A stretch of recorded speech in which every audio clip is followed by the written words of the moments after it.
Squad scripted by the God. Tadi lagi semua yang kau lakukan is magic. Kita bahasan. Buat Aduh. remontada dari Argentina ya.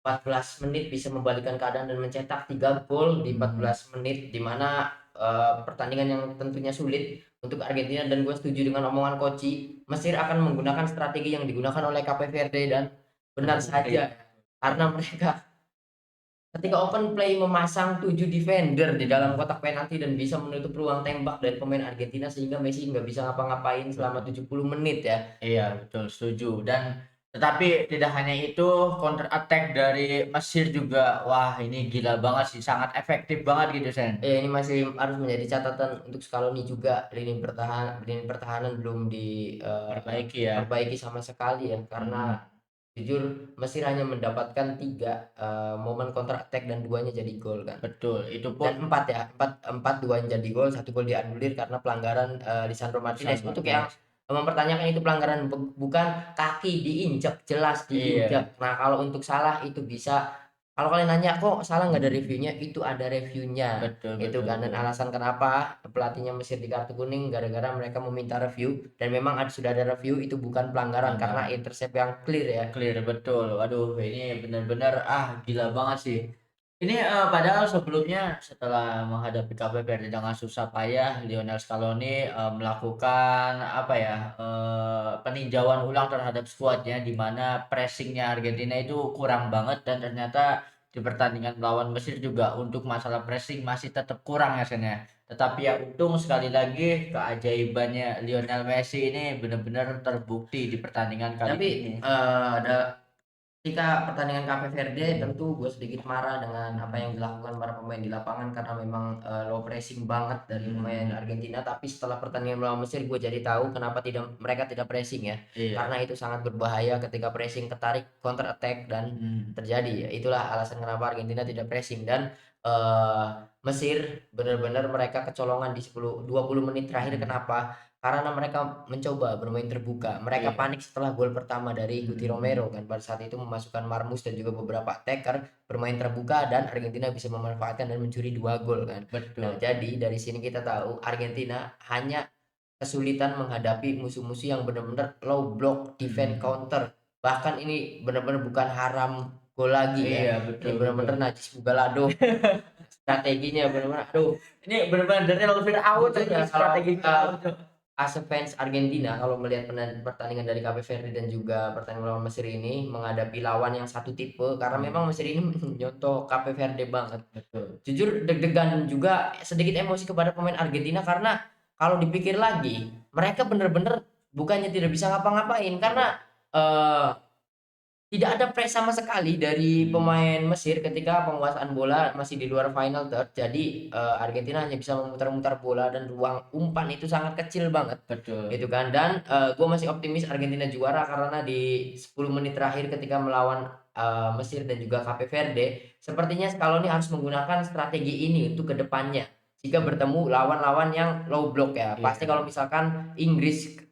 Atau Kenapa kenapa gue masih pede? Karena Argentina lolos ke perempat final, calon lawan Argentina itu Kolombia ataupun Inggris. iya, Nah, Kolombia Inggris tidak pernah bermain low block goblok. atau defense counter, bermain terbuka, dan itulah celah keuntungan bagi Argentina. Tapi kalau misalkan yang lolos ternyata Norway, Norway itu bisa low block, walaupun low blocknya hancur juga Betul. gitu kan. Tapi di 10 menit terakhir memang itu adalah strategi dari Scaloni, tapi menurut gua jangan terus-terusan dilakukan, karena menggunakan strategi menarik Messi sebagai right wing pada saat itu, dan 2 golnya ketika Messi ditarik right wing, Lautaro dan juga Julian Alvarez dimainkan secara bersamaan dan itu efektif. Jangan digunakan di 10 menit akhir, kalau bisa di awal babak kedua Betul, menurut betul. gua. Karena kalau di babak pertama Messi sebagai striker dan dia bisa menciptakan gol ya, itu nggak apa-apa, tapi kalau udah masuk ke babak kedua harus menggunakan strategi yang tadi, karena Messi juga tidak kelelahan di posisi itu sebagai asis saja, karena memang pastinya siapapun lawannya, walaupun Kolombia Inggris, mereka akan memaksa bermain defense counter melawan Argentina. Pasti, pasti. Karena sudah jelas banget di 2 pertandingan ini defense dari Argentina lemah banget, dan gua belum menemukan performa Emi Martinez sepanjang Iya. Piala Dunia kali ini karena one touch, one goal, one touch, one goal. Tidak ada save-save krusial dari Emi seperti biasanya ya. Karena sekali lagi ketika dimudahkan di fase grup itu juga ada sisi negatif untuk Argentina yaitu menumpulkan ketajaman dari Dibu Martinez itu sendiri sehingga satu kali serangan balik ibaratnya kalau kita compare dengan skuad Argentina di tahun 2022 di mana Emiliano Martinez itu kan salah satu senjata utama Argentina karena mampu menahan gempuran serangan-serangan lawan tetapi karena memang di grup itu seakan main kayak, gimana pun tetap bisa menang, jadi untuk mentalitas agak turun ya dan hasil ini juga memupuk, mental boost untuk skuad Argentina sendiri setelah ditampar sama Cape Verde lalu sekarang dihajar sama Mesir juga, tetapi di menit ke-80 ketika terjadinya gol pertama oleh Cuti Romero ini menunjukkan bahwa mentalitas juara mereka masih ada dan mereka mereka masih tetap haus akan juara gitu, Seth. Semoga saja Scaloni cepat belajar dari Mhm. kejadian Cape Verde dan juga Mesir ini ya? Mesir ini ya. PR-nya ada di lini pertahanan dan juga untuk Mhm. strategi skema menyerang sudah ditemukan aslinya dan menurut gue jangan digunakan di 10 menit akhir kalau bisa dari awal babak kedua ya karena memang kalau misalkan ternyata ketinggalan 3 gol itu akan sulit banget apalagi lawan-lawan yang akan ditemui oleh Argentina ada Kolombia, ada Norway, ada Inggris juga yang belum dipastikan akan lolos ke Mhm. semifinal itu mereka balance tim-tim yang balance di mana skema serangan dan juga defense-nya balance banget dan pastinya persiapan juga kalau mau ke final ini harus benar-benar dirombak karena kemungkinan besar akan ketemu Prancis ataupun Spanyol, Iya, dua tim yang memiliki gaya bermain dan juga kedalaman skuad atau keseimbangan skuad yang sama. yang Jadi sama Argentina bener. benar-benar harus berbenah banget ya. Jujur tidak seperti melawan Cape Verde yang dimana gue emosi banget tapi kali ini jujur seneng ya karena memang mungkin Tuhan masih menginginkan Messi melangkah jauh. Karena Betul. memang kalau misalkan pertandingan ini Argentina kalah, Messi akan di-blame mungkin untuk selamanya karena Mhm. penaltinya gagal dan Messi mendapatkan 2 penalti di Piala Dunia kali ini dan dua-duanya gagal ya. Betul, dan seperti pembukaan tadi bahwa ini adalah God scripted by the God ya, kayak seakan-akan ini memang sudah tertulis rapi oleh Tuhan itu sendiri, di mana di Piala Dunia kali ini Messi membuktikan dapat 2 penalti dan nggak gol, mungkin itu ingin mengisyaratkan bahwa Argentina menang itu nggak butuh penalti gitu kan. Betul. Lalu golnya itu, gol kedua yang diciptakan oleh Messi, itu gol yang sangat indah, ini bener-bener Messi Messi gol banget, ketika selebrasi pun kita bisa melihat seemosional apa Lionel Messi dan ini flashback membawa kita kepada ketika di 2022 itu sendiri rasanya. Jadi vibe-nya udah mulai nemu nih. Ibaratnya Betul. kalau yang menyalakan api itu Cape Verde dan sekarang nyala apinya mungkin semakin membara lagi setelah melawan Mesir gitu kan. Betul dan semoga saja Messi sendiri improvisasi dan, Mhm. Messi itu selalu ngomong, "God give me too much," atau Tuhan memberiku terlalu Mhm. banyak karena memang Tuhan memberi, terlalu banyak kepada Lionel Messi. Mhm. Dia tidak seperti dulu, tidak bisa bahkan ketika, adu body atau fisikal, Iya sudah attack sama defender siapapun Messi pasti kalah ketika dan juga banyak sekali bola mati di kakinya Lionel Messi, iya. tapi dia bisa membuktikan kalau dia tetap bisa jadi, gol-gol di laga ini itu merupakan gol redemption atau penebusan. Pertama Mhm. dari Cuti Romero, kesalahan dia membiarkan Mhm. counter dari lawan Cape Verde juga, Betul, penebusan dari Cuti Romero ya berbuah gol. Kemudian penebusan untuk Enzo juga, betul. yang mainnya jelek banget dari fase grup sampai ke Cape Verde itu adalah penembusannya dari, Enzo Enzo, kemudian ada Fernandez. penebusan dari Messi juga, penebusan gagal penalti ya. Betul. Ini benar-benar, harus ya Messi juga pasti berpikir di laga melawan Cape Verde dan juga Mesir itu ya apa yang dia omongkan, Betul. Tuhan, terlalu memberi Messi terlalu banyak Terlalu gitu. banyak, mhm, Artinya, Messi harus lebih ngotot lagi untuk ke depannya, ya betul, jangan membiarkan bola hilang lagi karena Messi masih bisa melakukan itu. Mungkin, kan di video setelah melawan Cape Verde juga gua ngomong, mhm, "Tahan tahan stamina Messi sampai final, iya betul, biar ketika final datang Messi baru main all out." betul betul, Dan alhamdulillahnya seluruh kru dan seluruh tim yang ada di lapangan itu benar-benar mengerti hal itu dan juga mhm, memang masih pengen, membawa Messi atau memberikan, sesuatu yang besar kepada iya, Messi. Lihat dari, pertandingan ini ya. Walaupun memang, gua masih sedikit bingung dengan, Scaloni di 2 match Cape Verde dan juga Mesir. Kenapa ketika dia tahu kelemahan Mesir itu ada di, pinggir lapangan bisa dieksploitasi oleh fullback ataupun winger dari Argentina kanan ataupun kiri karena peluang datang dari situ semua. Betul. Scaloni tidak memasukkan pemain eksplosif seperti Simeone, seperti Barco, sayang banget ya. Nah, Sayang betul. banget itu masih ya walaupun memang gue juga mengerti takutnya pemain muda ini membuat blunder dan juga Secara masih mental. mental karena ini adalah posisinya Argentina sedang tidak diunggulkan kan gitu ya. Dari sini kita tahu kalau misalkan tidak hanya kehilangan Otamendi, kehilangan Di Maria itu masih sangat sulit digantikan. Mhm. Walaupun sudah memasukkan Nico Gonzalez tapi tetap ya kurang Mhm. efektif juga. Karena memang pertahanannya itu rapi kayak Cape Verde. Iya. Kalau kalian lihat lagi open play bahkan 7 pemain, 7 pemain di dalam kotak penalti dan duanya tidak di tengah kan. Duanya tetap di final third Betul, gitu. apalagi ini man to man marking ke Messi-nya bahkan 3 orang gitu kan, menutup ruang tembak dari Lionel Messi Iya, karena dan kan menurut gue sih apa yang dilakukan Cape Verde ini membuat semua tim belajar dari strategi iya, tersebut. Mungkin Simeone juga belajar dari mhm, Cape Verde karena pertahanan yang rapi. Kemudian defense counter mhm, inilah the real defense counter bukan harambol. Karena iya, ketika mhm, defense-nya bagus, kemudian mendapatkan momen counter attack, Mesir atau Egypt tidak tidak menyanyiakan hal tersebut kan. betul betul. Ini benar-benar apa ya, mungkin yang, hikmah dari pertandingan kali ini adalah fighting spirit para pemainnya setelah Enzo tampil buruk akhirnya Enzo bisa mencetak gol, lalu ada sentuhan assist dari Julian Alvarez juga dan mungkin ya Julian Alvarez secara mental boost akan tampil Dan lebih masih baik belum lagi. beruntung ya, ada satu shot on target dari Mhm, Alvarez, betul betul. umpan dari Tagliafico, belum beruntung saja. Menurut gua, harusnya ini waktunya Alvarez karena tadi yang seperti gua bilang, harusnya Mhm, Scaloni sudah mengerti, dia sudah menemukan strategi untuk kill the game, yaitu mhm, memasang Lautaro dan juga Alvarez secara bersamaan. Mereka ditugaskan untuk menyambut umpan-umpan suplai bola dari dari Messi, Messi betul, McAllister, Leandro Paredes, dan applause juga untuk Leandro Paredes masih bisa bermain full. betul. Benar-benar respect banget karena banyak sekali potongan-potongan, dia, intercept dia ketika Mesir mendapatkan momen counter attack. Ini bener-bener applause banget Terus lah. banget untuk Paredes ya, ini benar-benar, keren banget.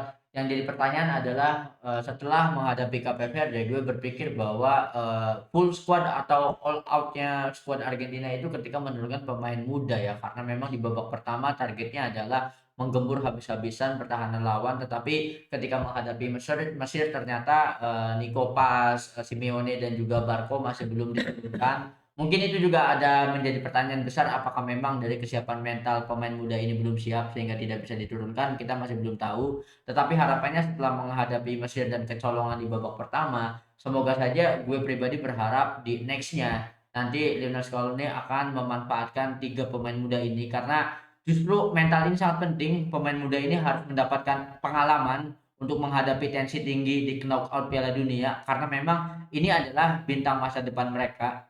Ini adalah transisi dan regenerasi untuk mereka juga. Semoga saja nanti akan diberikan kesempatan karena bahkan di pertandingan kali ini pun ketika menit 80 ketinggalan 2-0, gue sangat takut takut bahwa para pemain muda jika Argentina harus gugur, mereka tidak mendapatkan pengalaman di babak Ya, knockout. tapi menurut gua tidak menurunkan pemain muda Mhm, juga keputusan yang tepat untuk mhm, Scaloni ya. Tidak ada memberikan menit bermain di laga-laga yang krusial.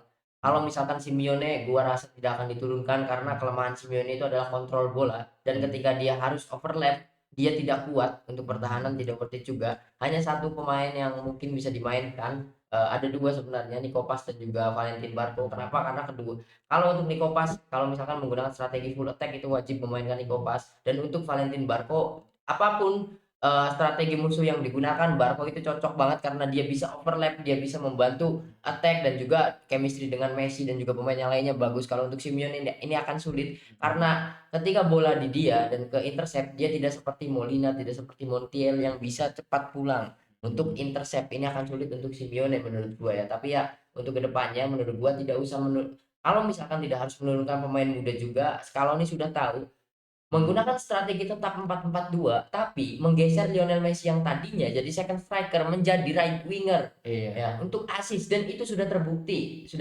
karena kebanyakan back itu pasti ketariknya sama Messi bukan iya, sama Lautaro dan juga Alvarez. Hal ini sudah terjadi melawan Cape Verde dan menurut betul. gua itu adalah strateginya Scaloni ya.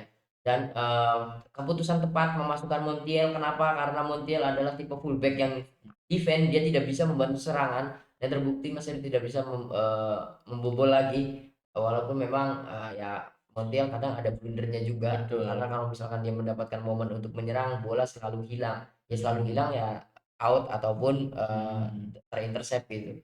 Betul ya, secara permainan mungkin, Lionel Scaloni berikut skuad Argentina ini tipe tim yang beradaptasi sepanjang turnamen gitu kan. Karena setelah menghadapi Cape Verde ada 2 gol dan itu dari, crossing kan yang dicetak oleh Lisandro. Lisandro juga termasuk ini dari skema crossing juga dan juga lalu dari Cuti Romero dan pada pertandingan kali ini bahkan Cuti Romero dan juga gol dari Enzo juga sama dari crossing juga. Mungkin ini akan diasah kembali di latihannya bisa dipakai jika memang nanti next match lawannya akan melakukan teknik, Enggak, pertahanan adaptasinya seperti ini. jangan terlalu lama. Jangan di 10 Mhm, menit terakhir, awal babak kedua tuh udah harus mhm, masuk gitu, harus udah mhm. karena harus mencuri gol, jangan nunggu musuh dulu yang ngegolin kemudian dibalas. Itu Iya, gamblingnya di mhm, situ karena waktu bermain sepak bola itu ada batasnya gitu kan. Jangan mhm, selalu percaya kepada keberuntungan kan harus ke strategi. Gue yakin ya Scaloni orang yang pintar apalagi kalau misalkan mhm, Kolombia yang lolos, Argentina lebih berpengalaman bertemu dengan Kolombia, tidak betul, seperti melawan Mesir mungkin ini baru pertama kali bertemu dengan Mesir ya, setelah beberapa tahun dan hasilnya ya Argentina tetap menang ya. Kedepannya adaptasinya jangan terlalu lama ya, menggeser Messi menjadi right winger itu jangan di 10 menit, betul betul, pertandingan berakhir itu terlalu gambling apalagi ketika mhm, posisi Argentina ketinggalan ketinggalan, gitu kan. mhm, Argentina tuh harus unggul, selalu unggul, jangan nunggu kebobolan dulu baru nyetak gol gitu kan. Ini ada beberapa keuntungan juga ketika skema counter gol yang ketiga Mesir dia anulir. Untung ada pelanggaran dari Lisandro iya. Martinez. Kalau misalkan bola yang lepas gara-gara kontrol jelek seperti Enzo terjadi ya itu gol seperti gol pertama dan juga gol kedua. Nah, justru ketika Lisandro itu kehilangan bola karena pelanggaran, kita sangat menyayangkan tidak mendapatkan support daripada rekan-rekan yang lainnya gitu kan. Sehingga kehilangan bola dan setelah itu pun pertahanan tidak sedefensif itu, tidak benar-benar ngotot untuk memotong serangan balik dari Mesir dan akhirnya tercipta gol dan untung saja VAR memutuskan bahwa terjadi pelanggaran terlebih dahulu kepada siapa tadi Lisandro ya gitu kan. Ini benar-benar next match-nya, kita harus melihat taktik apa yang akan dilakukan oleh Lionel Scaloni gitu kan. Betul, kalau mau gambling ke pemain muda ya dari awal ya Babak pertama dari awal harusnya kan. babak kedua, jangan babak pertama. Mhm, Pasti sulit kalau misalkan lawannya Kolombia, Inggris juga. Ini akan sulit mending juga di babak kedua regenerasi ketika stamina Depol habis itu baru dimasukin tetapi gitu. kalau menurut gue mah dari pertandingan Cape Verde gue setuju, ibaratnya tapi dari pertandingan melawan Mesir ini Sen, tidak menjamin ketika pemain senior di babak pertama diturunkan, tetap kecolongan gitu kan. Ibaratnya nah, kalau posisinya pemain muda diturunkan di babak kedua posisi ketinggalan, justru mental yang dirugikan oleh pemain Argentina. Kalau menurut gue, kalau mau benar-benar agresivitasnya, ya babak pertama mainkan pemain muda, jikalaupun tetap kecolongan 1-0 seperti Mesir, babak kedua barulah pemain-pemain yang memiliki pengalaman yang turun gitu kan. Ibaratnya ya jangan diturunkan ke babak kedua, jujur beban mental itu pasti ada. Ya meskipun kita tidak bisa meragukan pemain seperti Simeone dan juga Nikopas ya, karena Gua nggak setuju Simeone main ya. Intinya gua nggak setuju Simeone main mhm, babak kedua karena dia itu bagus ketika memang friendly. Kalau iya, misalnya di laga penting, bola itu gampang banget lepas dari ya Simeone mungkin karena faktor gitu mental kan. juga kan. Ya itu makanya kan Mhm, main ini Kopas sama Valentin Barro. Kenapa di babak mhm, kedua? mhm, Manfaatin stamina pemain muda ini mhm. ketika fokus dari defense musuh itu lengah. Gol Argentina itu gara-gara defense atau fokusnya back dari Mesir itu sudah hilang Nah, gitu. berarti pilihannya ada 2 nih. Kalau pilihan dari gue sendiri, kenapa pemain muda diturunkan di babak pertama? Karena lawan-lawannya Argentina itu kan pasti di babak pertama bertahan gitu kan. Nah, kalau mau membombardir mental dari pertahanan lawan di babak pertama habisin dulu. Ketika sudah capek, tenaga sudah terkuras dari pertahanan lawannya, baru di babak kedua pemain-pemain senior yang maju gitu Iya, kan. pertanyaannya gini, kalau misalkan Messi mau Mhm. dimainkan dari babak pertama, pemain muda itu nggak bisa main sama Messi. Mhm, mhm. Ada bentrokan dari Bukan situ. bentrokan, tensinya kalau ada Mhm, Messi itu pasti rendah. Pemain mhm, muda dimainin sama Messi itu percuma. mhm. Nah, kenapa di babak kedua? Ya tadi adaptasi ketika menggunakan Lautaro dan juga Julian Alvarez menjadi striker dipasangkan secara bersamaan, Messi menjadi right winger, attacking midfieldernya Nico Pas, kemudian Mhm, ada apa dukungan fullback dari Barco di kanan, kita mhm. tahu di kanan hancur banget ya, Montiel dan Molina, Iya, itu harusnya dijawab sama Barco. Dan mhm. kenapa di babak kedua? Ketika Messi sudah bisa bermain sebagai asister. Kalau Iya, misalkan Messi ditargetkan masih 4-4-2, kemudian kalau misalkan harus menurunkan di babak pertama, berarti Messi nggak main. iya Itu dan berarti itulah kenapa ketika melawan Jordania Messi nggak main dan pemain muda semua. Sudah Dan dicoba ya. kemudian sudah dicoba ketika Simeone ditarik keluar, tapi Nico Pas masih ada bersama dengan Messi, itu mainnya bentrok gitu. Mhm. Dan menurut gua untuk kedepannya pemain muda itu, ketika pemain muda dimainkan di babak kedua, jadi untuk Argentina mau siapapun yang main, PR-nya harus mencuri gol di babak pertama, Itu dan dia. sudah efektif dilakukan gitu. Kalau untuk match ini melawan Mesir kurang beruntung kan. Kenapa kurang beruntungnya? Alvarez kena kiper, Messi gagal Penalti, penalti betul gitu betul. kan. Ini skema yang betul dari Scaloni, cuma mau pemain muda mau pemain yang senior tetap. Soalnya di center back-nya nggak ada pilihan lain, cuma ada Mhm. Lisandro Martinez dan juga Christian Romero gitu. Ketika dimasukkan Otamendi tetap. Nah, kalau misalkan harus memasang 3 back baru mungkin bisa gitu. Mhm. Berarti ada skema seperti itu juga Iya, ya soalnya dan sulit kalau pemain mudanya Argentina tuh eksplosif semua, dan pemain eksplosif eksplosif di sekarang nggak cocok main sama Messi. betul. Sedangkan kalau nih masih percaya Messi harus main Iya. awal. Kenapa Messi harus main awal? Seperti gua setuju omongan Koci, musuh itu sudah kalah 1-0 dari Ah, betul. Argentina. Ketika Setuju. Messi masuk ke skuad, Mhm. dan kenapa jangan babak pertama, karena nggak cocok sama Messinya gitu. Nico Pas nggak bisa ngapa-ngapain loh setelah Messi masuk lawan Jordan, Iya. karena bentrok posisinya gitu kan. Hal itu juga kan pernah terjadi di Almada, tapi Almada bisa berganti, dia versatile ya, bisa ke kiri gitu kan. Berarti ada kemungkinan next-nya ya, justru ketika Messi harus ditarik keluar di babak kedua, itu dengan catatan Argentina harus unggul kan? Harus unggul. Betul, betul. Ibaratnya harus unggul dan ketika Messi ditarik keluar memasukkan pemain muda, itu tujuannya bukan defense, malah ya bisa menambah gol gitu kan? Betul, kalau pemain muda di babak pertama dan ternyata gagal, Iya, kebobolan kayak 2-0 ini, kemudian pemain senior pada masuk di babak kedua, itu bukan jaminan bisa comeback. betul betul.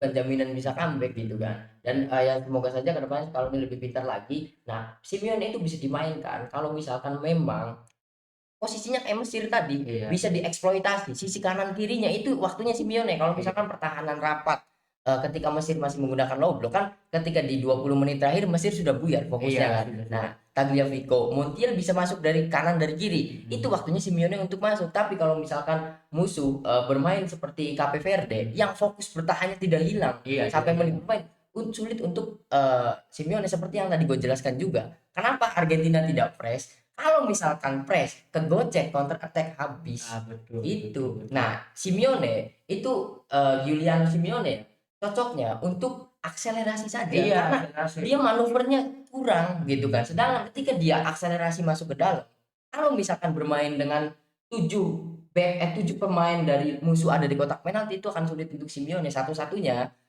keuntungan yang didapatkan ketika memasukkan Simeone itu satu, pelanggaran di dalam kotak penalti. Pelanggaran dan juga akan dapat, crossing ketika Simeone harus ditabrak sama bek lawan kan, paling itu Betul. doang ibaratnya kan. Jadi ibaratnya kalau untuk strategi dan taktik masih banyak, cuman ya kita tidak bisa membaca isi pikiran dari Lionel Scaloni lagi karena memang ketika tadi ketinggalan 2-0 dan itu murni karena, kurang bukan bukan apa ya, kalau bisa dibilang kesalahan bek, tetapi ini karena memang skema serangan balik yang dilakukan oleh Mesir juga kan emang bagus kan, gol-golnya juga bukan gol-gol yang mudah gitu kan. Jadi tidak bisa sepenuhnya menyalahkan Dibu Martinez apa segala macam, tetapi ya masih untung masih bisa comeback lagi. Dan dari comeback ini juga fighting spirit dari skuad Argentina ini ya bener-bener, membara banget sih di pertandingan kali ini. Iya, salahnya gitu, bukan nyalahin back, mereka Mhm. sudah ada di posisi bertahan pada saat itu. Gol kedua ya, ada Iya, 3 loh di situ, ada Paredes, ada mhm, Cuti Romero, bahkan sampai Julian Alvarez ikut memotong bola dan gagal. Jadi iya, kan benar-benar skill dari pemain Mesirnya iya, itu sendiri setuju gitu kan. setuju setuju. Tapi sayangnya yang harusnya itu bisa intercept lewat tackle bersih tidak dilakukan gitu. Iya, Keburu pemain Mesir ini sudah terupas ke depan, dan di gol kedua Emi itu telat naik. Kalau betul misalkan betul. Emi nggak telat naik, itu bola masih ke intercept. Ibaratnya Karena kalau kalian lihat di replaynya, Emi Martinez itu mundur 1 langkah. iya, Kemudian dia bingung, ini maju atau tetap iya, stay. Ada di replaynya, kalian lihat. Emi itu mundur iya, selangkah. Kalau misalkan tidak mundur, mungkin itu bola bisa akan di bisa clearance di-clear. seperti kiper yang nyelodorin badan langsung nangkep gitu Iya, kan. Soalnya di replaynya ada Emi itu mundur 1 kali dulu gitu. Dan berarti pada saat itu Emi tidak menebak kalau pemain ini trupasnya lolos dari iya Cuti iya. Romero, dan Romero tidak clearance untuk sliding juga Ya gitu. berarti dari decision making-nya ya yang jadi Hmm. masalah gitu kan dari pertandingan tadi gitu kan sayangnya. Untung lagi dan lagi Messi semakin membara, Messi semakin, fighting spirit-nya makin ada karena terlihat Iya, dari ketika Mesir selebrasinya. ketinggalan kita tahu kan. pemain Mesir bermain terbuka dengan memasukkan Marmos. Berapa kali Messi kayak gini posisinya kosong soalnya Kosong. kan. Nah, itulah adaptasinya itu menggunakan strategi tersebut dari awal babak kedua dan masukin antara Barco dan juga Nico Pas untuk Iya, membantu eksplosivitas di kanan kiri kanan kirinya. gitu. Karena udah ada Alvarez sama Lautaro di depan, Messi, Nico Pas dan juga Barco ini sebagai pivotnya Messi. Kenapa dan juga Barco itu kita dia itu di pertandingan melawan Jordan ya walaupun mainnya cuma dikit dia itu efektif untuk memotong bola-bola musuh loh Iya, dan itu kan kurang Argentina dari lawan iya, Cape Verde betul gitu. betul betul. Ibaratnya Nah intensitas jadi kalau untuk Simeone main kalau misalkan udah di atas angin dan Argentina dominan menyerang kan iya iya iya. belum ada Argentina dominan menyerang Belum belum. selalu mentok di final third. Hmm. Kalau misalkan ternyata Argentina melawan Kolombia atau nanti semifinal lawan Inggris atau Norway, Argentina bisa bermain sedikit ke depan masuk final third, Simeone bisa. Baru. Karena posisi menurut gua Montiel ataupun Molina itu lebih baik di sisi Simeone. Iya Itu iya. karena anjir Molina jelek banget, Montiel jelek banget. Cuma keunggulan Montiel bisa ikut bertahan. Molina overlapnya sama kan telat juga gitu kan. Harusnya ketika di gol kedua itu Molina udah turun bantu pertahanan karena skemanya dari kiri kan. Artinya harusnya Molina itu sudah siap overlap ke belakang gitu. Mungkin kalau tadi melawan Mesir Argentina bisa mencuri 2-0 ya ini waktunya di Bisa, Simeone bisa. masuk kan Soalnya harus bombardir bombardir gitu. karena udah 2-0 beda kalau Betul. 1-0 masih ada gambling juga kalau 1-0 kan. Jadi memang Soalnya Simeone kenapa jangan dibawa pertama dia tidak cocok untuk bertahan. Pemain mhm, ini bagus untuk skema menyerang gitu. menyerang betul. Soalnya beda kan ketika melawan Jordan itu formasi dari awal lebih fleksibel 4-2-3-1 dan itu cocok untuk Simeone karena formasi itu formasi menyerang. Betul Untuk betul. 4-4-2 kan selalu mentok kan melawan band counter seperti ini gitu. Jadi untuk, kedalaman skuad Argentina itu, Masih bagus bagus asli. bagus banget dengan racikan, Lionel Scaloni-nya saja gitu kan, Betul. tergantung adaptasi situasi di lapangannya seperti apa gitu kan, Sen. Iya, dan benar-benar ketika ada Paredes, ya plus lah sama Paredes dan juga yang lain-lainnya, kita juga tidak melupakan di pertandingan kali ini Messi mencetak 1 gol dan juga 1 assist dan itu membuat Messi menjadi pemain dengan assist terbanyak sepanjang sejarah Piala Dunia yang melampaui bapaknya sendiri yaitu Maradona ya dengan Maradona. 9 assist. Nah, kita tunggu saja karena masih ada 3 pertandingan lagi kalau misalkan Messi jalannya mulus perempat kemudian semifinal dan juga final ya. Kita Dan tunggu saja. dan saking hebatnya Lionel Messi, bahkan ada rekor yang lupa untuk dibicarakan ya, Sen, ya, yaitu rekor 9 match berturut-turut mencetak Betul, gol itu betul. kan Bahkan tidak seperti di Cape Verde kan waktu itu ada kan ya. mhm, Ada muncul iya di layar iya kan. iya, Pas ini kan nggak ada nggak karena ada. memang mungkin admin juga fokus nonton. Fokus nonton juga, ya bahkan di Google aja kan, skornya Iya, telat gitu kan kan. udah 2-2 Dan jangan lupa juga bahwa sekarang Messi, leading top scorer dengan, 8. 8 gol, Dan itu memecahkan rekor dia sendiri karena mhm, Messi gol terbanyak di Piala Dunia itu sebelumnya hanya 7 kan di 7, betul 2022 dan sekarang sudah melampaui betul. 8 ya. Dan dia memasang gap lagi Iya, untuk Haaland dan untuk juga Haaland dan Mbappe. juga Mbappe. Inilah alasan kenapa Haaland dan juga Mbappe itu respect ke Messi karena memang ya, bener-bener Betul, soalnya uniknya kan Haaland Mbappe dulu yang main, iya, nyamain. yang main. Ketika Messi main, Alif lagi. dia lari lagi, Iya. disamain, lari lagi. Itu sudah terjadi kan dari fase grup gitu. Ibaratnya Messi Hamlet me ya. Kalau untuk Mbappe dan juga Haaland karena kan dua-duanya ketika Mbappe ditanya siapa yang terbaik di antara 4 top scorer ini, ya pasti Messi kalau jawaban dari Mbappe. Kalau untuk Haaland ketika di interview, gimana optimisme untuk top skor selama Messi masih bermainnya? Pasti Messi gitu Betul. kan. Ya, bahkan Jude Bellingham juga kan Mhm. karena dia bagus berapa gue lupa 5 atau 4 gol dan Iya 4 juga 4 gol 4 gol dan juga 2 assist iya kan sejauh untuk Jude ini betul. Bellingham kan. Ditanya apakah kau merasa menjadi pemain terbaik di Piala Dunia Iya. 2026? Ya selagi ada Messi ya dia Iya, katanya kan. betul. Sama juga dengan Mbappe kan. Wawancara terakhirnya apakah kau pemain terbaik Piala Dunia Iya. 2026? Ya dia jelas jawabnya Messi Ya, lagi. selama masih ada Messi, Messi Betul, pasti. betul. Benar-benar menjawab dengan performanya ini benar-benar senap jantungannya saya buat kita gitu kan. Apalagi sempat ketinggalan 2-0 dan beda sama pertandingan dari Portugal dan Spanyol di mana Boring, boring boring. banget. Karena nggak ada serangan yang kayak tadi gitu. Makanya Betul, serangan tuh udah kebaca ke skema gagal lagi. betul. Yang kita lupa Mhm. sepanjang Piala Dunia 2026 Jamal itu tidak diomongin sama sekali karena dia tidak perform Tidak sama sekali. tidak perform. Apalagi lawan Spanyol, gocek-gocek kena. Gocek-gocek Iya, kena. Aduh, pemain apa lagi? ini Ini yang mau nantang Mbappe Mbappe. Anjir, jauhan. pengen diomong obok-obok Mbappe. Makanya kan ada statement dari George Weah ya. George Weah itu kan Oh, kulit hitam Ghana ya?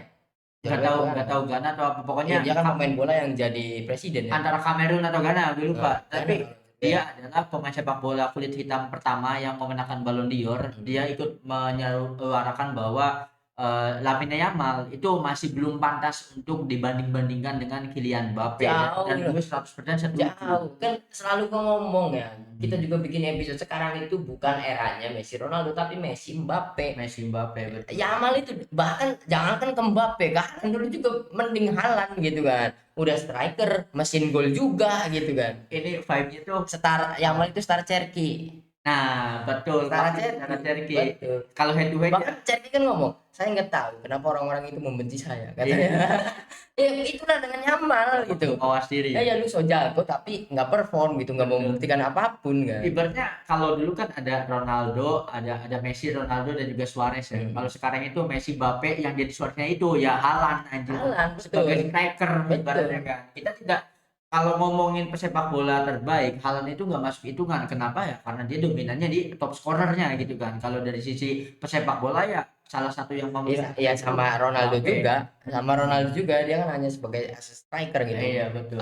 Bukan pemain yang komplit Mhm. gitu kan, tidak bisa sprint, tidak bisa Nah gocek-gocek, itu. dribblenya, dan juga bahkan fakta terbaru kan, Fojinya itu gocekannya lebih banyak daripada Ronaldo. Betul. Dribble suksesnya 4 karena Fojinya, dan Fojinya melakukan itu di 2 match. Apalagi yang digocek itu Lautaro Martinez. Lautaro Martinez. Lagi-lagi pemain Inter Milan itu. Iya, pemain Inter Milan. Wajar pemain Inter. Tetapi tadi Lautaro Martinez ketika berhenti dan memutuskan Untuk crossing, bagus timing yang banget. tepat untuk crossing bagus. Iya, dan kita tidak menyangka bahwa Toro ini bisa crossing dengan akurasi yang bagus. Yang bagus. Karena itu sulit ya. Sulitnya yang nyundulnya Enzo cebol kan, pendek kan gitu. Apalagi tidak hanya akurasi, power dari passingnya Lautaro itu keren karena Enzo tidak melakukan gestur sundulan yang terlalu berat karena memang power dari passingnya udah bagus sehingga Dan juga curving kan. Iya, Bagusnya curving tetapi tetap ada power, itu kan ya nikmat banget untuk disundul kan, sehingga ya Ini sama kayak ketika aslinya Xavi ke Messi di final 2029 iya, lawan MU. betul curving. Messi Jadi bisa lompat. kepala tuh asal nempel bola, masuk bola mantul gitu. Mantul karena udah punya power kan, dan sehingga ya tertuju ke Mr. Iya, dan Gol. juga respect juga untuk Cuti Romero ya, di laga terberat Argentina dia selalu mencetak gol walaupun banyak kesalahan, dan mungkin karena gol ini dia cocok lah jadi kapten karena dia menunjukkan Mentalitasnya. dia sadar dia salah, sering banget membuka ruang untuk back dan dia menebus. Makanya tadi kan ini benar-benar gol redemptionnya semua pemain Argentina. Enzo juga sama. Apalagi ketika Cuti Romero mencetak gol, dia tidak selebrasi, dia langsung balik lagi karena memang masih tertinggal. Dan pecahnya ketika golnya Messi dan juga golnya Enzo, di mana ini benar-benar klimaks banget lah. Karena memang ini bekal untuk fighting spirit, ini sangat-sangat diperlukan. Ini hasil yang sangat diperlukan untuk Argentina. Jangan sampai terlena, harus tetap haus untuk mengejar kemenangan gitu kan. Karena banyak sekali jutaan orang yang masih ingin menyaksikan Lionel Messi menari di lapangan gitu kan. Ya, ada jutaan juga yang enggak ya. Fansnya Dodo ya. Ya itu aja followernya Southbeat itu tuh pengen Messi cepat pulang ya. Itulah yang rame kemarin ya.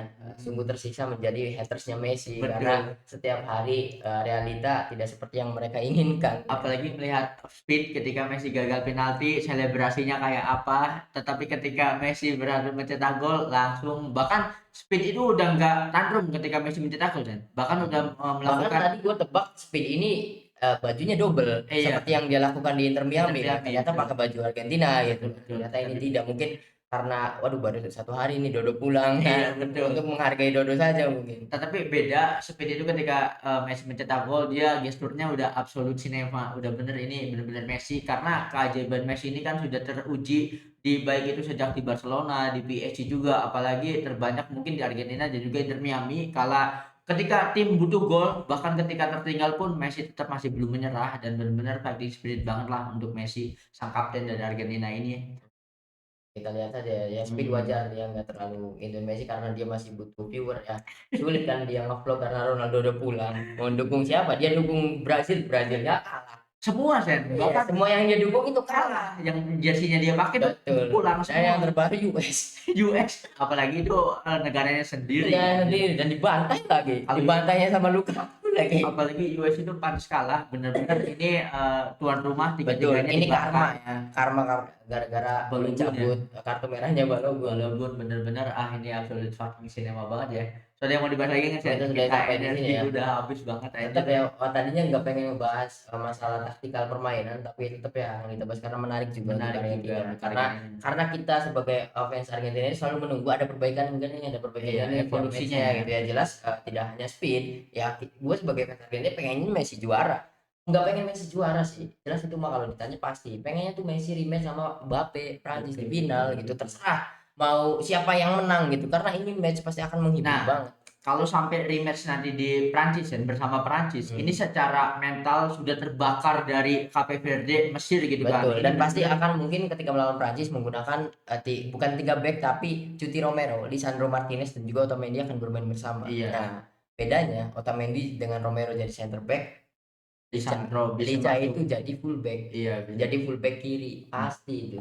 betul, Karena betul. ketiganya itu pemain defense. Betul ya, semoga saja ini bekal yang penting banget untuk Argentina untuk menghadapi Prancis karena Prancis on fire dari Betul. awal. Dan kita tunggu keberuntungan Alvarez nih yang Nah, belum datang-datang. Kalau ini Toro udah nyekor lah.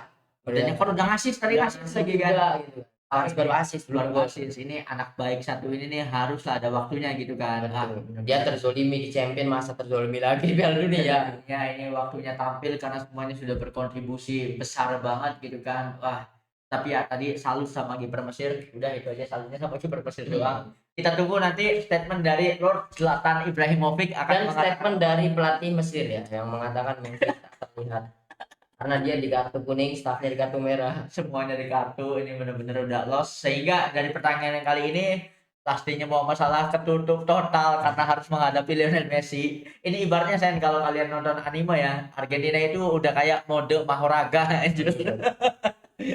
Semoga itu saja yang sudah kita bahas tentang pertandingan Argentina di mana pertandingan ini sangat dramatis banget ya. So, buat teman-teman yang punya opini atau pendapat tentang apa yang sudah kita sampaikan di episode kali ini, drop opini kalian di kolom komentar. Thank you banget yang udah nonton episode kali ini sampai habis. Jangan lupa buat komen, like, share, dan juga subscribe tentunya. Sampai jumpa di episode selanjutnya.